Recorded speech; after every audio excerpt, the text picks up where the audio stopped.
चलिए सीधा इस बेहद दिलचस्प और पवित्र आख्यान में गोता लगाते हैं। आज की इस चर्चा में हम अंधकार से प्रकाश की ओर एक ऐसी अद्भुत यात्रा पर निकल रहे हैं जो सिर्फ एक प्राचीन कथा नहीं है। देवकी और वसुदेव का ये वो ऐतिहासिक संघर्ष है जिसने आगे चलकर सब कुछ बदल दिया। हम देखेंगे कि कैसे गहरी निराशा के बीच भी उम्मीद की एक किरण जन्म लेती है। तो आइए इस सफर की शुरुआत करते हैं।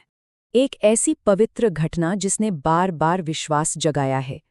अगर इस विचार पर गहराई से गौर किया जाए तो समझ आता है कि ये महज कुछ शब्द नहीं है, ये उस अटूट आस्था का प्रतीक है जो पीढ़ियों से चली आ रही है।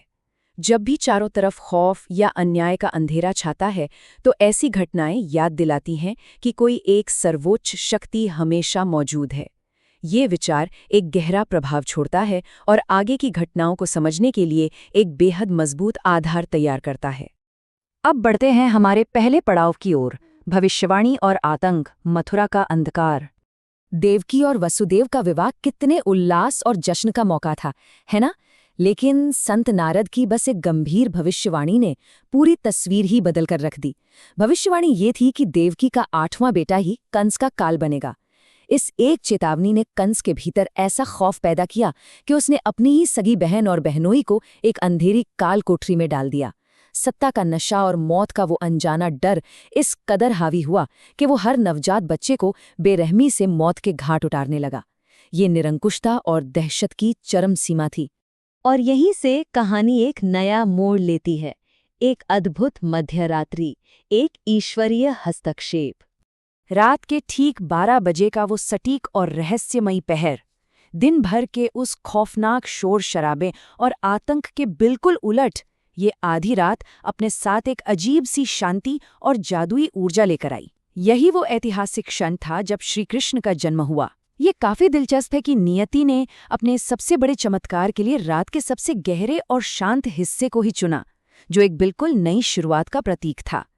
इस दृश्य को अगर हम 2 हिस्सों में बांट कर देखें तो एक तरफ राजा कंस का वो दमघोटू, अंधकारमय और खौफनाक कारागार है जो इंसानी क्रूरता और अत्याचार का सीधा प्रतीक है। लेकिन दूसरी तरफ खुले आसमान से गिरती मूसलधार बारिश है। मूल ग्रंथों में इसका वर्णन कुछ इस तरह मिलता है मानो स्वयं भगवान इंद्र आसमान से अपने आंसू बहा रहे हों।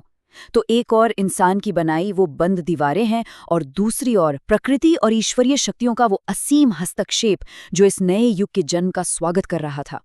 यहाँ से शुरू होता है अगला अध्याय, यमुना पार की यात्रा, एक चमत्कारिक बचाव। आइए देखते हैं कि ये घटनाक्रम कैसे आगे बढ़ता है। जन्म लेते ही वसुदेव ने तुरंत उस नवजात शिशु को अपनी बाहों में सुरक्षित उठा लिया। आसमान से गिरती वो तेज बारिश असल में उनके भागने के लिए एक प्राकृतिक सुरक्षा कवच बन गई थी। उफनती और लहरें मारती यमुना नदी को उस तूफानी रात में पार करना कोई मामूली बात नहीं थी। लेकिन तभी स्वयं विशालकाय शेषनाग वहां प्रकट हुए और उन्होंने अपने विशाल फन से उस भयंकर तूफान में कृष्ण की रक्षा की। सच है, जब कोई ईश्वरीय योजना आकार लेती है तो बड़ी से बड़ी प्राकृतिक बाधाएं भी खुद ब खुद अपना रास्ता बदल लेती हैं। अब हम आते हैं सबसे महत्वपूर्ण हिस्से पर, देवी का चमत्कार, गोकुल में बच्चों की अदला बदली। लेकिन असली सवाल ये है कि अगली सुबह क्या हुआ जब कंस ने उस नवजात बच्ची को मारने की कोशिश की। यहाँ आकर कहानी का रोमांच अपने चरम पर पहुंच जाता है। जब उस क्रूर राजा को शिशु के जन्म की खबर मिली तो वो बिना एक पल गवाए उसे खत्म करने के लिए सीधा कारागार की तरफ दौड़ पड़ा।